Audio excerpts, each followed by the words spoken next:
बिस्मिल्लाहिर्रहमानिर्रहीम। अस्सलामुअलैकुम स्टूडेंट्स, हम BSN 7 सेमेस्टर की सब्जेक्ट क्रिटिकल केयर नर्सिंग पढ़ रहे हैं। क्रिटिकल केयर नर्सिंग में आप लोगों के कोर्स का यूनिट 2 हमने स्टार्ट किया है, tools of critical care nursing. उसका ऑब्जेक्टिव नंबर 1 वेंटिलेटर केयर हमने स्टार्ट किया था। वेंटिलेटर केयर के फर्स्ट 4 पार्ट्स हम कवर कर चुके हैं, जो कि हमारे चैनल के प्लेलिस्ट में मौजूद हैं, और चैनल के प्लेलिस्ट का लिंक आप लोगों को इस वीडियो लेक्चर के डिस्क्रिप्शन के एंड में मिल जाएगी, वहाँ से आप स्टडी कर सकते हैं। आज का हमारा जो वीडियो लेक्चर है, इसमें हम इसी ऑब्जेक्टिव नंबर 1 वेंटिलेटर केयर को कंटिन्यू करेंगे। इसका पार्ट 5 इस वीडियो लेक्चर के साथ हम कवर कर लेंगे।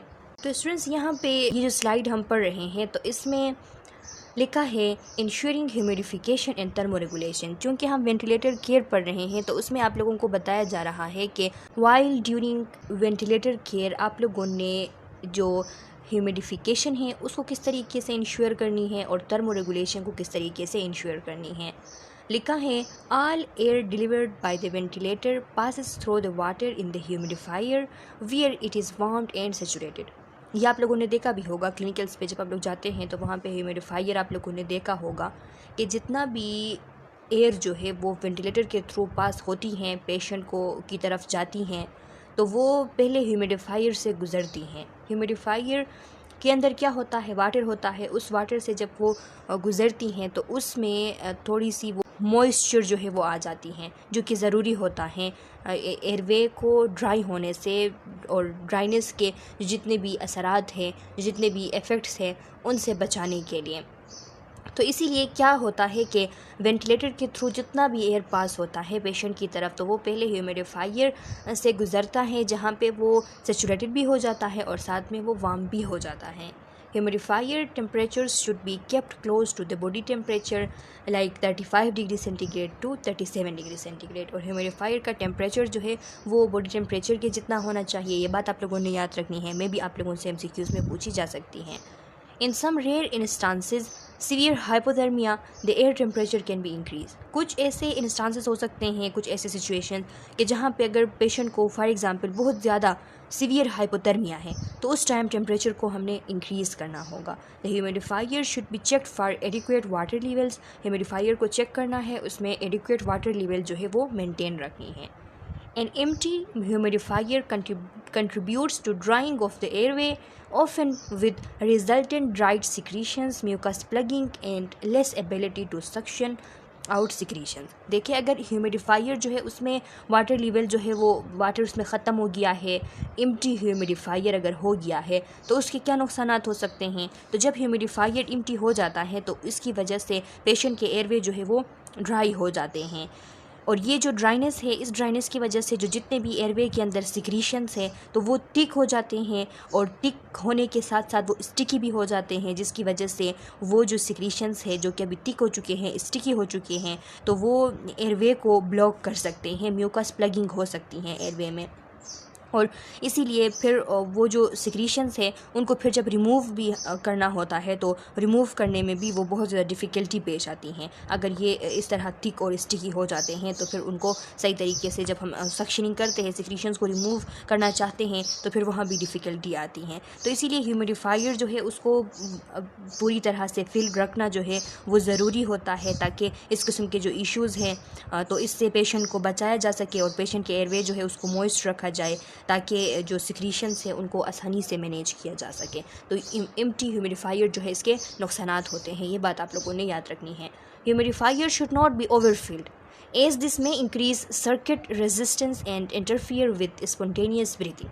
अब ये बात भी याद रखें कि ह्यूमिडिफायर में जितना रिकमेंडेड लेवल है, तो उस रिकमेंडेड लेवल तक उसको हमने फिल करना है। उसमें हम अगर ओवर फिलिंग उसकी कर दे, तो ओवर फिलिंग के भी नुकसानात होते हैं। ओवर फिलिंग के क्या नुकसानात होते हैं, जब ह्यूमिडिफायर जो है वो अगर बहुत ज़्यादा फुल हो गया, तो इसकी वजह से रेजिस्टेंस जो है सर्किट के अंदर, ब्रीथिंग सर्किट के अंदर, वो ज़्यादा होगी। रेजिस्टेंस ज़्यादा होने का मतलब ये है कि अब वेंटिलेटर को मुश्किल होगी एयर डिलीवर करने में, क्योंकि सर्किट में रेजिस्टेंस ज़्यादा है, तो वेंटिलेटर को अब ज़्यादा प्रेशर चाहिए कि वो जो है एयर आगे पेशेंट को डिलीवर करे। तो ये जो पेशेंट की स्पॉन्टेनियस ब्रीथिंग की जो एबिलिटी हैं उसके साथ भी इंटरफियर करती हैं और साथ में रेजिस्टेंस पैदा करती हैं, तो फिर सही तरीके से वेंटिलेटर भी जो है ब्रेथ डिलीवर नहीं कर सकता। तो इसीलिए प्रॉपर लेवल तक फिल करना जो है वो मस्ट है, ताकि इन इश्यूज़ जो है इनको प्रिवेंट किया जा सके। As air passes through the ventilator to the patient, water condenses in the corrugated tubing.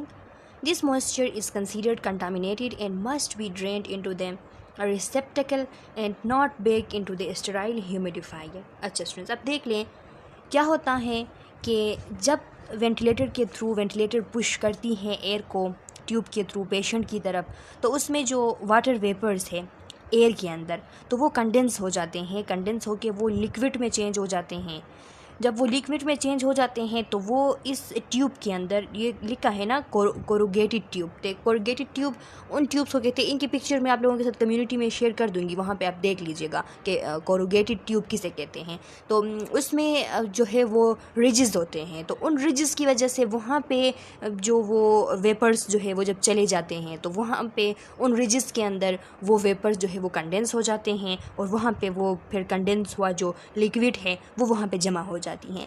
अब ये जो कंडेंस वाटर है यहाँ पे जो जमा हुआ है, तो इसको कंटामिनेटेड कंसीडर किया जाता है और इसको देखना चाहिए कि ये ह्यूमिडिफायर की तरफ जो है वो फ़्लो ना करें, इसके बजाय इसको ड्रेन करना चाहिए।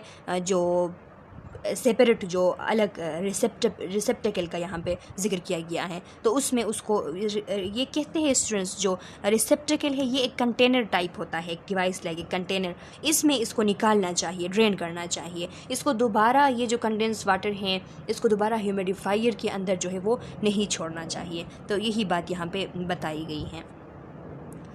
If the water is allowed to build up, resistance is developed in the circuit and PEEP is generated.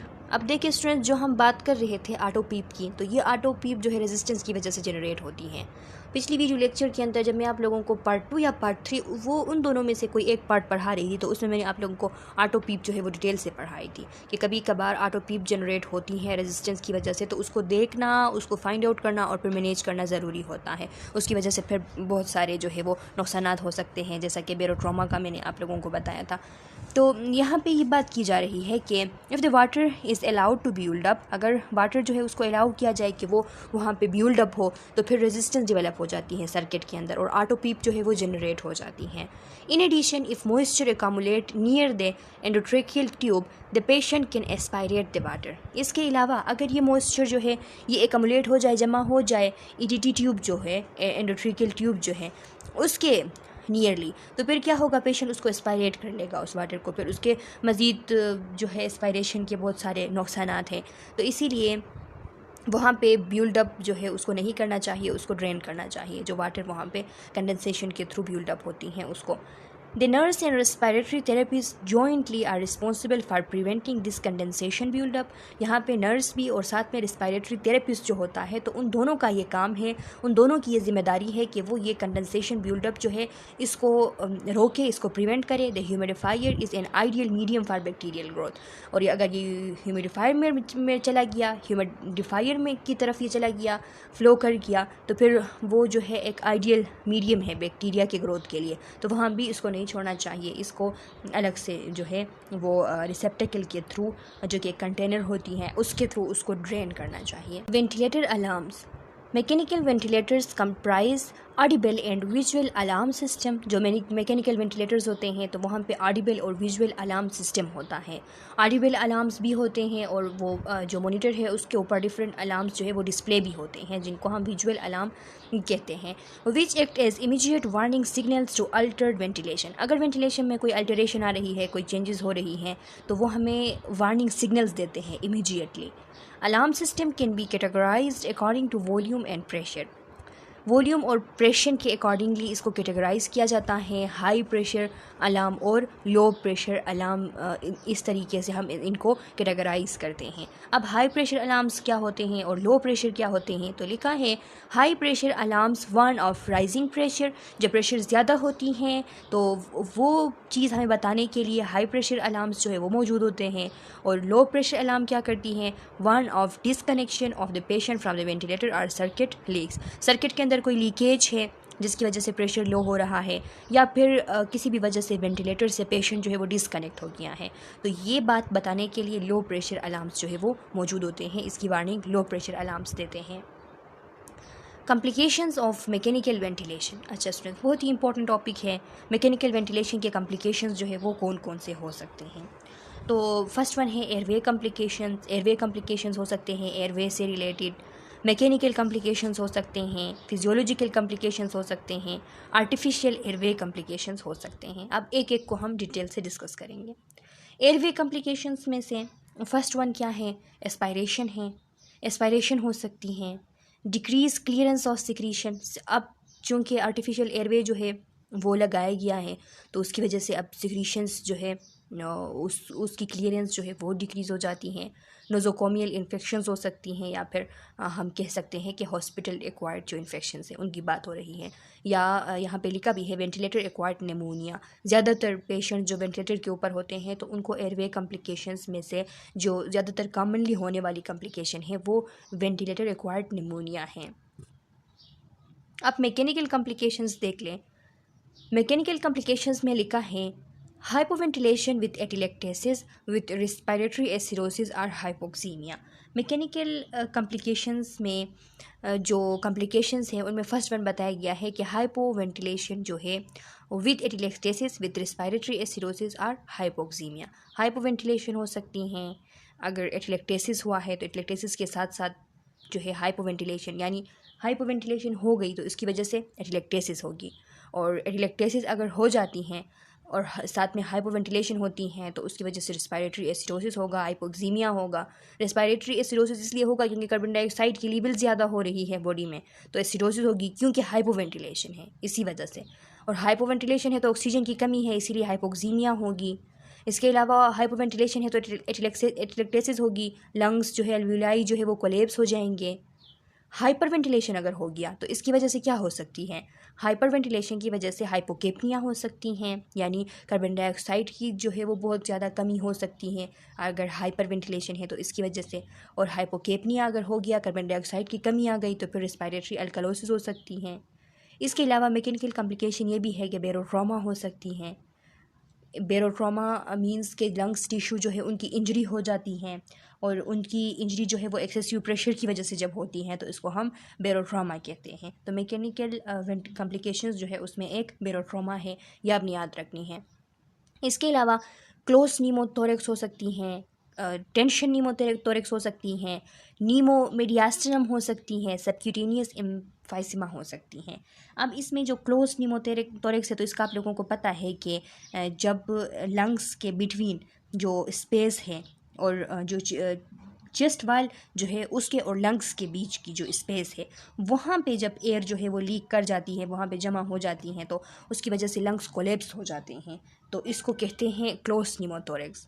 और टेंशन नीमोथोरेक्स जो है उसको कहते हैं उस कंडीशन को कि जिसमें एयर जो है वो चेस्ट कैविटी के अंदर जो है वो इंटर हो जाती है और फिर वहाँ से स्केप नहीं होती, तो इसकी वजह से हार्ट के ऊपर, लंग्स के ऊपर बहुत ज़्यादा एक कंप्रेशन, एक प्रेशर जो है वो आ जाता है, तो इसको हम कहते हैं टेंशन नीमोथोरेक्स।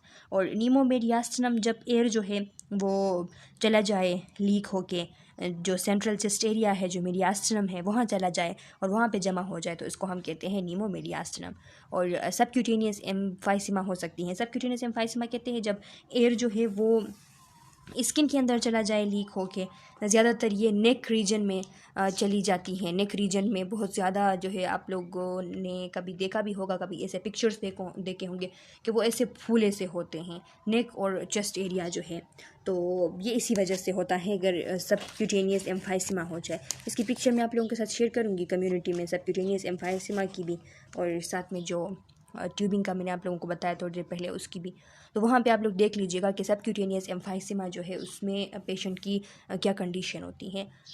इसके अलावा मैकेनिकल कॉम्प्लिकेशंस में बेरोट्रोमा और ये जो जितने भी एयर लीकेज के जो भी प्रॉब्लम्स थे ये मैं आप लोगों को बता चुकी हूँ। अब देख ले, इसके अलावा 4th नंबर पे देख ले अलार्म टर्न ऑफ। ऐसा हो सकता है कि कभी जो वेंटिलेटर के अलार्म्स हैं वो ऑफ हो जाए और कोई कॉम्प्लिकेशन हो जाए और अलार्म जो है वो ना हो, तो आपको फिर पता नहीं चलता कि कोई मसला हुआ है।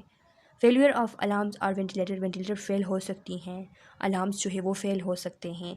इनएडिक्वेट न्यूबलाइजेशन और ह्यूमिडिफिकेशन, इनएडिक्वेट न्यूबलाइजेशन हो सकती है या फिर ह्यूमिडिफिकेशन जो है वो इनएडिक्वेट हो सकती है, उसमें कोई मसला आ सकता है। ओवर हीटेड इंस्पायर्ड एयर, बहुत ज़्यादा जो है इंस्पायर्ड एयर की टेम्परेचर ज़्यादा हो गई है, हीटर में कोई प्रॉब्लम है उसकी वजह से, या इस तरह बहुत ज़्यादा टेम्परेचर हाई हो गया तो इसकी वजह से हाइपरथर्मिया जो है वो हो जाएगी। तो ये जितने भी हमने कंडीशंस डिस्कस किए ये मैकेनिकल कॉम्प्लिकेशंस हैं। अब फिजियोलॉजिकल कॉम्प्लिकेशंस देख लें स्टूडेंट्स। फिजियोलॉजिकल कॉम्प्लिकेशंस में फर्स्ट वन है fluid overload with humidified air and sodium chloride retention. अब इसका मतलब ये है कि जो मैकेनिकल वेंटिलेशन हम करते हैं तो उसमें ज़ाहिरी सी बात है कि ह्यूमिडिफाइड एयर जो है वो चली जाती हैं। ह्यूमिडिफाइड एयर इसलिए हम ह्यूमिडिफाई करते हैं एयर को, ताकि जो ड्राइंग है एयरवेज़ की वो हम प्रिवेंट कर सकें। लेकिन इसकी वजह से फ्लूइड एकमुलेशन भी हो सकती हैं। अगर ज़्यादा ह्यूमिडिफिकेशन हो रही है तो फ्लूइड एकमुलेशन भी हो सकती हैं। और पेशेंट के अंदर जब फ्लूइड एकमुलेशन हो जाती हैं तो एक तो ये जो ह्यूमिडिफिकेशन की वजह से जो फ्लूइड एकमुलेशन होती है, और दूसरी बात ये कि पेशेंट जब क्रिटिकल केयर पे होता है तो उस टाइम पेशेंट को डिफरेंट फ्लूइड्स जो है वो भी लगाए जाते हैं, जिसमें सोडियम क्लोराइड जो है सेलाइन वो लगाया जाता है, sodium chloride containing fluids hydration के लिए।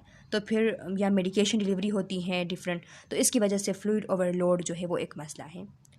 Depressed cardiac function and hypotension, ऐसा भी हो सकता है, कार्डियक फंक्शन डिप्रेस्ड हो सकती हैं। फिजियोलॉजिकल कॉम्प्लिकेशंस में एक कॉम्प्लिकेशन ये भी है, और हाइपोटेंशन हो सकती हैं। इसकी ये रीज़न है कि प्रोलॉन्ग मैकेनिकल वेंटिलेशन पे जब हम रखते हैं पेशेंट को, और साथ में क्रिटिकल इलनेस भी होती हैं, तो इसकी वजह से हार्ट की जो एबिलिटी है कि वो ब्लड को इफ़ेक्टिवली पंप करे, तो वो एबिलिटी जो है वो रिड्यूस हो जाती है, वीक हो जाती हैं क्रिटिकल इलनेस की वजह से भी, और बहुत ज़्यादा प्रोलॉन्ग मैकेनिकल वेंटिलेशन के ऊपर रखने से भी। तो इसीलिए लिखा है कि डिप्रेस्ड कार्डियक फंक्शन। इसके अलावा बहुत सारे और भी फैक्टर्स हैं, जैसा कि सेडेटिव्स देते हैं, या फिर इन्फेक्शन हो जाती हैं पेशेंट को, या फिर कोई अंडरलाइन हार्ट कंडीशन हो सकती हैं तो उसकी वजह से भी। और ये जो सेडेटिव्स वगैरह देते हैं या कोई अंडरलाइनिंग हार्ट कंडीशन होती है तो इनकी वजह से कार्डियक फंक्शन भी डिप्रेस हो जाती है। साथ साथ में ज़ाहिरी सी बात है कार्डियक फंक्शन अगर डिप्रेस हो गई तो फिर हाइपोटेंशन भी हो जाती है। इसके अलावा स्ट्रेस अल्सर्स हो सकते हैं।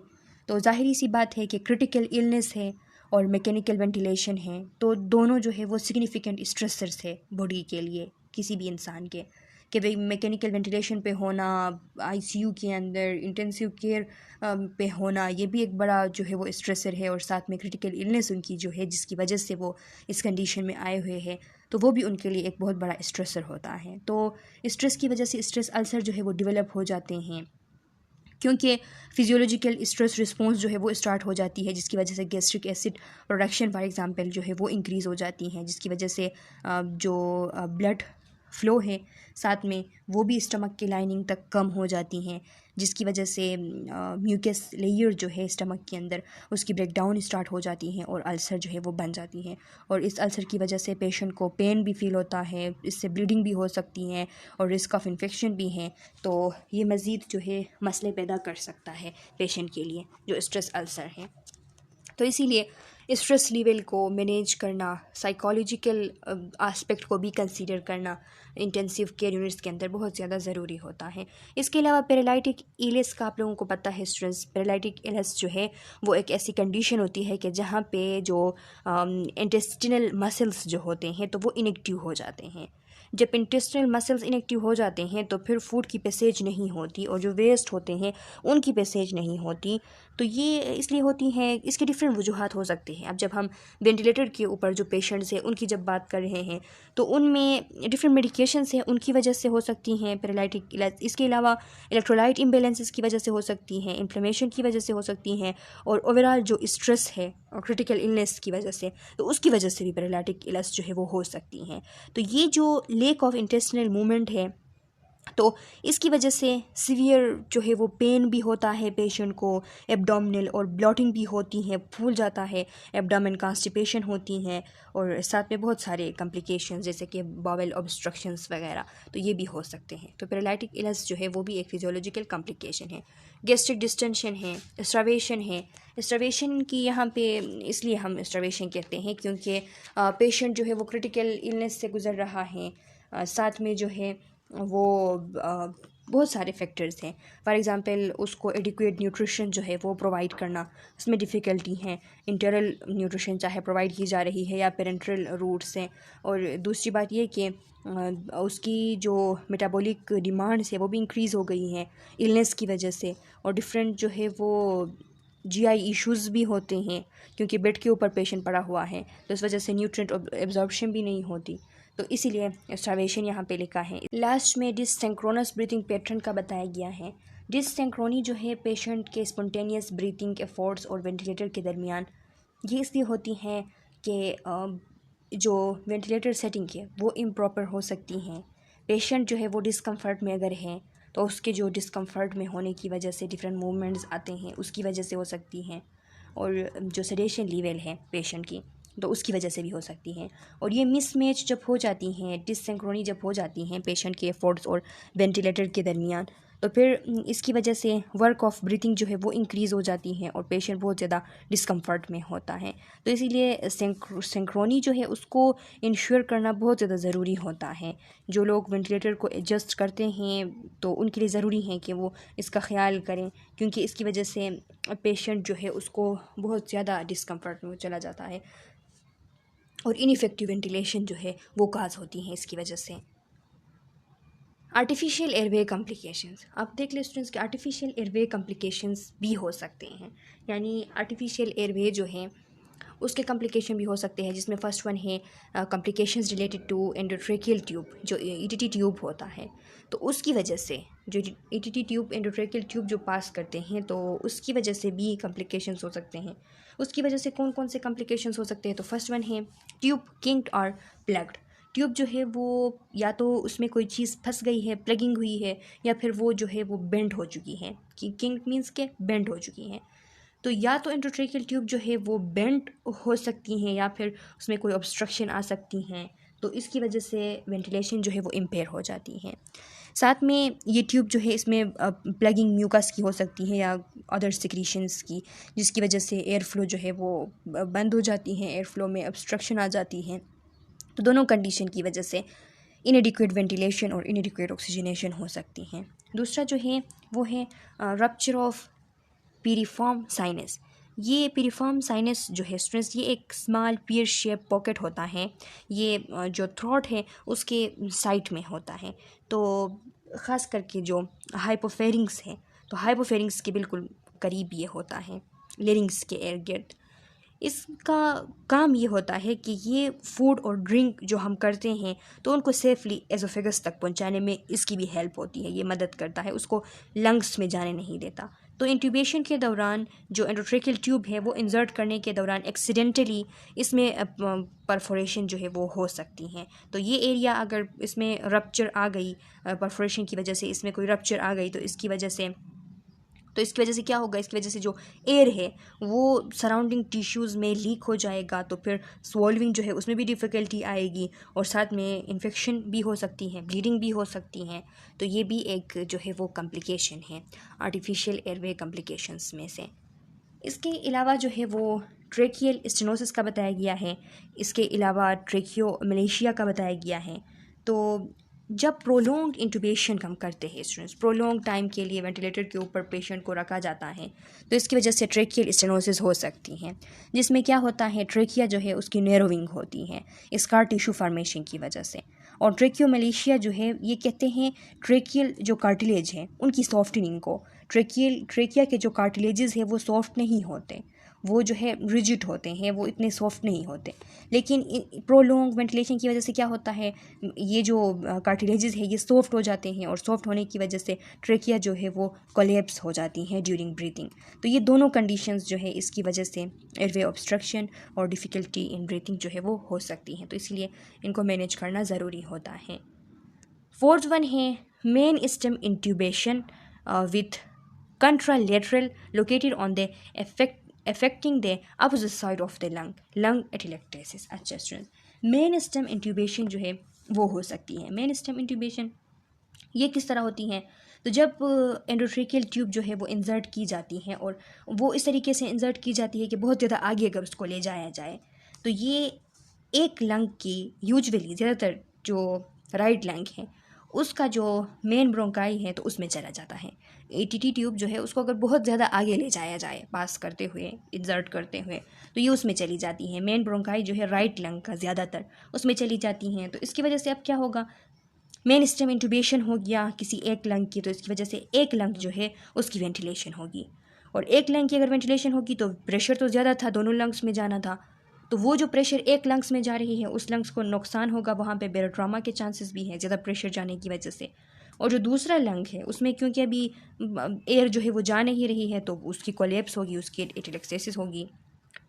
इसके अलावा कफ फेल्यूर हो सकती हैं। जो कफ होता है एंडोट्रेकियल ट्यूब के लास्ट में, एंड में जो कफ होता है, तो उसको क्या किया जाता है, उसको इन्फ्लेट किया जाता है उसको, ताकि एयरवे जो है वो सील हो सके और यहाँ से एयर जो है वो लीक ना हो।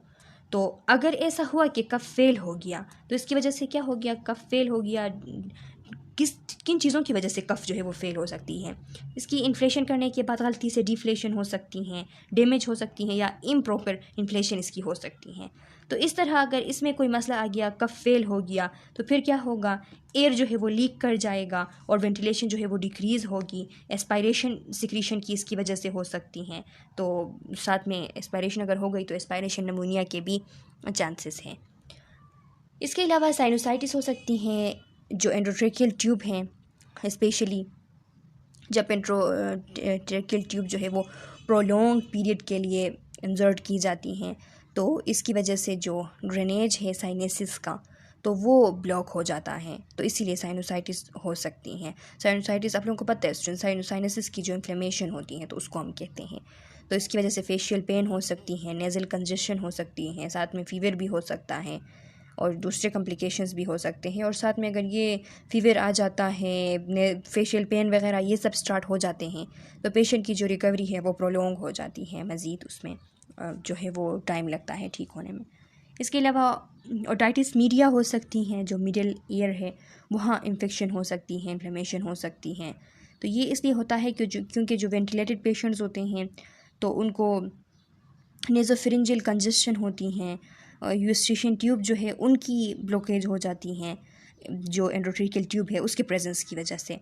तो इसीलिए ओटाइटिस मीडिया हो सकती है जिसकी वजह से ईयर पेन भी होता है, फ़ीवर भी होता है, हियरिंग प्रॉब्लम्स भी होते हैं।